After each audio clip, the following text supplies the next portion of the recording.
ശാസ്തമംഗലത്തെ ബി.ജെ.പി. സ്ഥാനാർത്ഥി R Sreelekha IPS C Malayalam news പഞ്ചേരിയാണ്. അപ്പോൾ ആദ്യം ചോദിക്കാം, എങ്ങനെയാണ് പ്രചരണ പരിപാടികളൊക്കെ മുന്നോട്ട് പോകുന്നത്? വളരെ ഉഷാറായിട്ട് പോകുന്നുണ്ട്. വളരെ നല്ല പ്രതികരണമാണ് ആൾക്കാരിൽ നിന്ന് കിട്ടുന്നത്. അതാണ് ഓരോ വീട്ടിലും പോകുമ്പോൾ സമയം എടുക്കുന്നത്. ചായ തരുന്നു, വെള്ളം തരുന്നു, അകത്ത് കയറി ഇരിക്കണം എന്ന് നിർബന്ധിക്കുന്നു.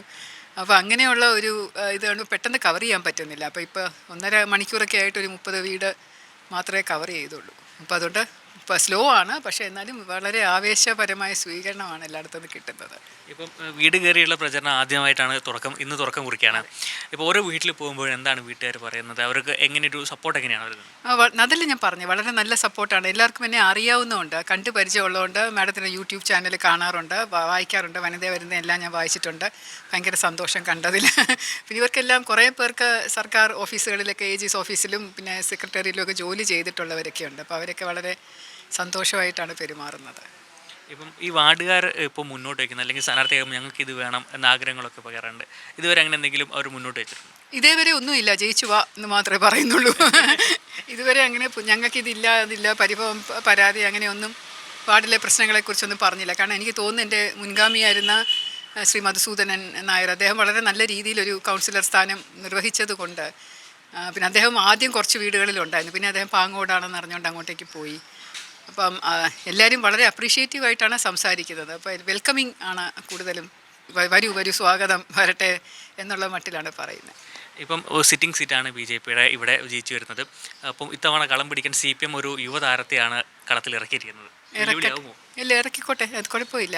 യുവതാരമാണെങ്കിലും കുഴപ്പമില്ല, ആരാണെങ്കിലും കുഴപ്പമില്ല. അവർക്ക് അവരുടേതായിട്ടുള്ള രീതിയിൽ പൊരുതണമല്ലോ.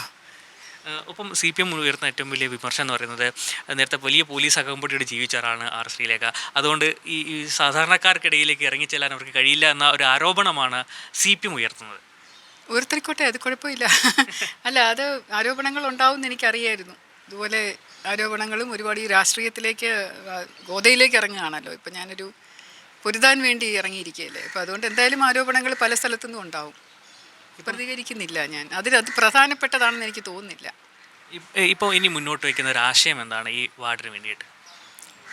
ഈ ശാസ്തമംഗലം വാർഡ് മാത്രമല്ല, തിരുവനന്തപുരം നഗരസഭ തന്നെ വളരെ നല്ല രീതിയിൽ വികസിത ഒരു അനന്തപുരിയാക്കി മാറ്റണം എന്നുള്ള ഒരു സ്വപ്നം പാർട്ടിക്ക് മൊത്തമായിട്ടുണ്ട്. പിന്നെ അഴിമതി ഇല്ലാത്ത ഒരു ഭരണം. എല്ലാ കാര്യങ്ങളിലും അഴിമതി എന്ന് പറയുന്നത് പലരും പറഞ്ഞിട്ടുള്ള കാര്യമാണ്, എല്ലാവരും അനുഭവിക്കുന്നതാണ്.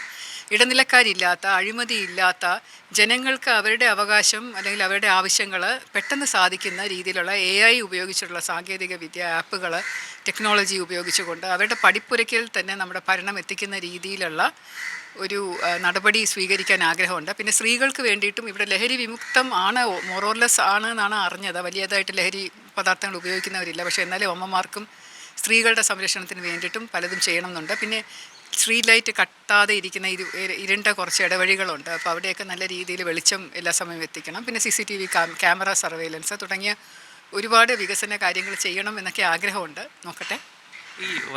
ഈ ബ്യൂറോക്രാറ്റ്സ്, നമ്മളെ ഉദ്യോഗസ്ഥരുടെ ഉന്നത പദവിയിലിരുന്ന ആളാണ് താങ്കൾ.